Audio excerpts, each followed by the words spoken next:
Hello everyone, Fluffy Armchair Admiral here. Welcome to my channel. And today, you probably might have expected a different game to show up. However, well, as you can probably see from the screenshots that are rolling through in my welcome screen tonight or today, we are going to play something slightly different. We still keep and stay with the topic of trains and this type of stuff. However, today we are going to look on a completely different game. So no longer Delray Valley. It will still continue. Yes, the series will continue. However, at this very moment, there's not much content to show you. So the best course of action would be to drift for some time to actually show you something brand new, something you might be interested in, and who knows, maybe it will make its own series on my channel. So today we are going to talk about brand new Train Sim World 2. It was released quite recently. In fact, I'm not sure about exact release date, but it came out like probably 2 days before I recorded this video. I didn't even actually notice that Train Sim World 2 was released until one of my friends started to post Twitter, started to post on Twitter that he is actually playing this game and it's out and well, some screenshots started to appear. So I decided, why not? Let's check it out. Let's see what Dovetail have put up this time. So I went to Steam. I looked up the price and I was, well, at this point I was positively surprised. A brand new game for like 25 quid, I think. Yeah, it was kind of cheap. Providing that it's a train sim game, I expected probably 30-40 quid price. But yeah, the price tag was really low for the game itself. So that is a nice surprise. I downloaded the game and here's the first surprise. Well, the game had... I wasn't actually following before, so I was surprised to discover that the game had British tube. It has like a CSX line. I'm not fully familiar with those American railroads, but yeah, we got some American freight lines, and they are really nice. We will have some occasion to use all those heavyweight locomotives to carry some sort of freight through probably some forest and mountainous environments, and we got fast German railroad. So that's what we are getting access to in this brand new iteration. So to name it correctly, that is London Underground Bakerloo Line, Schnellfahrstrecke Köln, and Sandpatch Grade, which is 3 routes that we are getting in the set. So for less than 30 quid, having 3 routes sounds like a good deal, at least at the beginning. Unfortunately, when I started the game, the first nasty surprise that I found out is that the game haven't changed.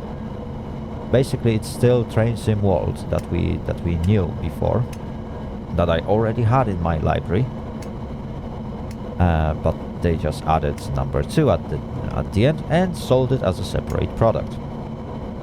And you guessed it, in this product I don't have most of my routes. I don't have any DLCs that I bought, and that was a little bit of a disappointment. I know, I found the information that Dovetail eventually is planning to transfer those routes over to Train Sim World from Train Sim World 1. So as long as you own some of the routes that are present in Train Sim World 1, they will eventually make their way into Train Sim World 2. So that is a little bit of a saving factor, I'd say, and providing that the game costs just 25 quid is not that bad. But I still find it as a little bit of a shady move from Dovedale. If they wanted funding, they could have released a massive patch for Train Sim World and sold 2 of those 3 routes separately for 15 quid each. They would have made even more money probably, and everyone would get transferred to a brand new platform that will actually get developed. I don't see a reason why you would release a brand new product if you can release just a massive patch that is pretty much revamping the whole game anyway. I've seen studios doing that, and like it works perfectly fine. Everyone is using the same modern platform that you can still keep developing and adding those new scenarios. But probably probably investors wanted to rush the release, and that's why the game was released as a separate product, and later on you will get those various different scenarios. That's pretty much the only reasonable explanation that I find for this game, because absolutely nothing has changed. The gameplay is still the same. Graphics, yeah, there might have been some sort of upgrades, but I couldn't spot anything personally. There's nothing that catches my eye that actually differs from the original game, and that put up some red flags, obviously. But other than that, the game seems to be really nice, and the brand new, well, 3 new routes are really interesting. So we got London Underground, as I mentioned it before. That's pretty much very easy route. You can just jump in and pretty much you get same sort of tutorial as you got in Train Sim World anyway. So every time you start a brand new route, you get that short introduction to the route where there's a person explaining you what the route is all about, what's the main theme, where is it placed, and basic controls, just to make sure that you are familiar with how to look around and how to start the train. Obviously, along your journey, you are being introduced to the specific locomotives and engines that might operate on this lane, and later on you take part in various operations, including shunting, switching, freight transfer or passenger transfer, whatever. You do all that kind of stuff on the route. Same as in Train Sim World 1, you get to find various things along the route, like fix different screens, put up the posters, put up route maps, station maps, whatever. You get all the same things as they were present in Train Sim World 1.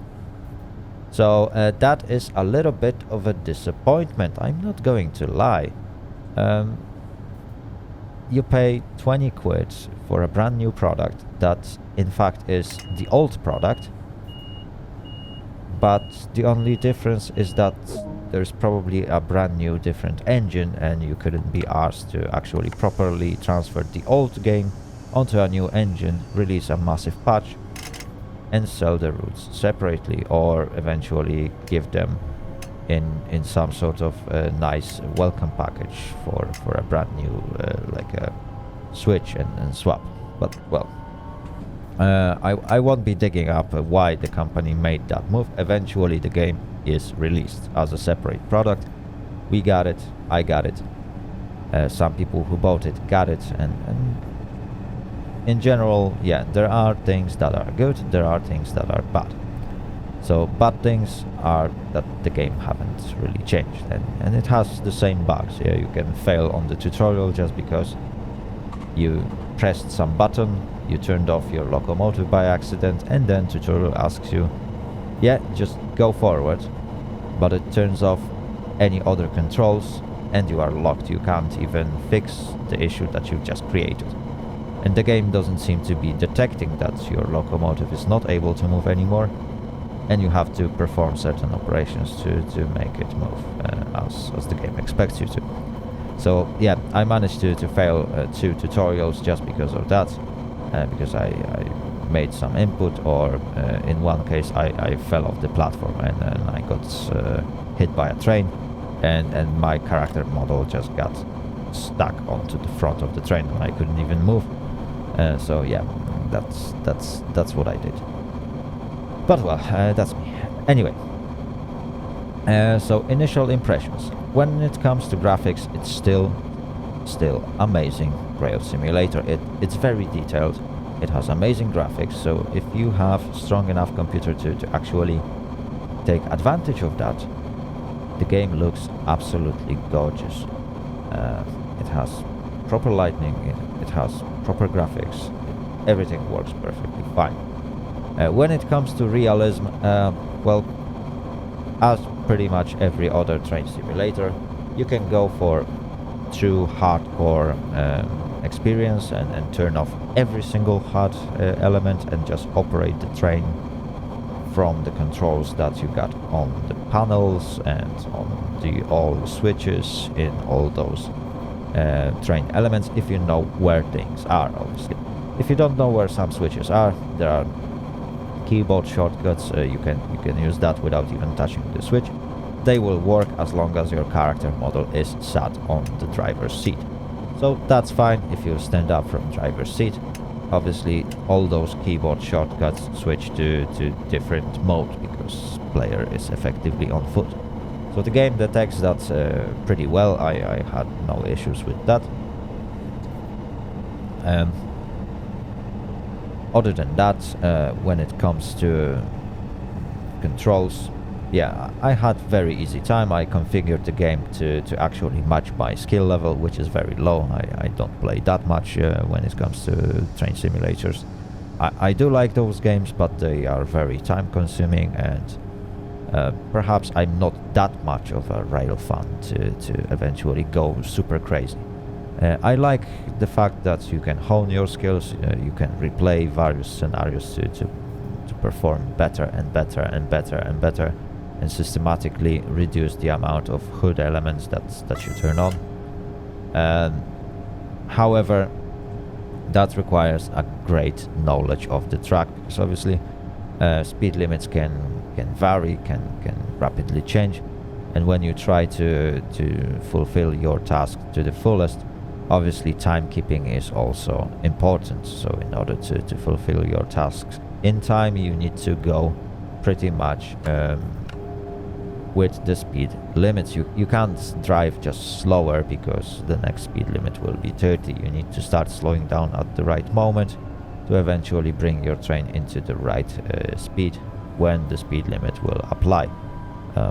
So that smooth driving ability is highly recommended from any driver, and obviously if HUD elements don't exist, then you have to know when those speed limits will apply. If you don't, well, you can turn it on, and the game will tell you that next speed limit will apply in, let's say, 600 yards, and it will be lower, higher, whatever. Yeah. You can have a next signal indicator on your HUD. It works perfectly fine. Like, you can have various things that the game will eventually help you with. Or you can turn it off and have full hardcore experience. Fantastic. I can't comment on how well those locomotives and engines are represented in the game compared to reality, because I've never been in any of them. So if there are any real life engineers that are actually riding with one of those engines that are available in the game, feel free to put your comments down below the video to give your experiences compared to real life, if the locomotives are accurately or represented, or if they are like heavily modified and much easier to operate in the game. Probably there is some simplification, but well, I believe that the game does really well in that field. Right. So when it comes to fun factor, another huge disappointment. Mostly because Dovetail seems to be running the same pattern over and over and over again.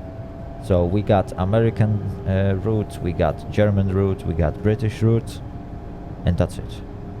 Like, for a very, very long time, I haven't seen any, let's say, Eastern European roots, let's say Russian roots, like Trans-Siberian Express or something. Like, there are some railroads out there, and I'm hoping that Dovetail will finally start getting licenses for trains that are running outside of this American, German, British bubble, and that we will see some more routes coming from various different countries, because otherwise we are just running the same trains over and over again. Another huge issue with the content is that it's recently getting very monotonous. For a very, very long time, I haven't seen any steam locomotive being released by Dovetail. In fact, since Train Sim Worlds 1, since first Train Sim World was released, Dovetail haven't really released any steam locomotives. And again, we are just running the most popular, most known lines, and anything else doesn't just exist. Non-existent. There's only German railroads, there's only American railroads, and there is only British railroads. Sporadically we might see some Chinese and Japanese trains here and there. Yeah, that's it. So that's another huge issue. I'm hoping for some more variety in DLCs.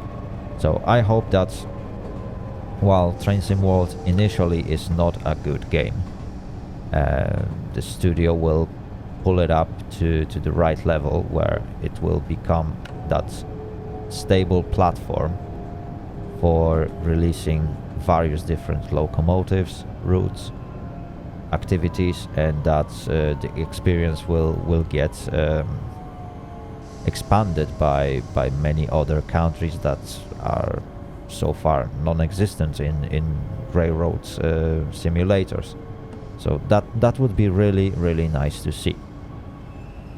What else? When it comes to gameplay, I think that's it. I've been playing this game for about 2 hours so far, so I haven't spent like a whole lot of time.